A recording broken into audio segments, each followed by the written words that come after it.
guys, and welcome back to the channel. So in today's video, we're going to be replacing a cabin filter for a 2013 Kia Rio. All right guys, the cabin air filter is actually behind the glove box. So you open up the glove box and then inside you can see that this mesh thing here, this is where the cabin air filter is. Let me bring a light inside here so they can see it better.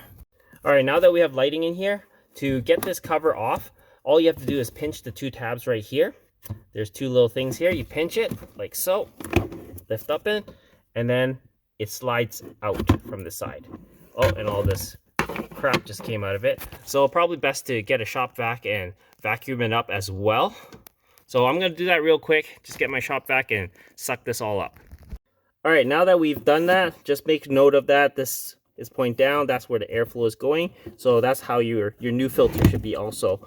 So we just pull this out like so, and then we pop in the new one. Oh man, look at how gross that is. It's been a while since we've changed this. All right, so we just pop in the new air filter like so, cabin filter. And make sure that it's pointing down. And then now we can put the cover back on. And to put the cover back on is as simple as just sliding it over to clip on that side, and then we just pop it in like so. Just clicks right in, and we're done. All right, there you go, guys. That's how you replace a cabin filter in the 2013 Kia Rio. I hope this helps you guys out. If you haven't already, please comment, like, and subscribe, and share my videos. As always, guys, I'll see you in the next one. Cheers.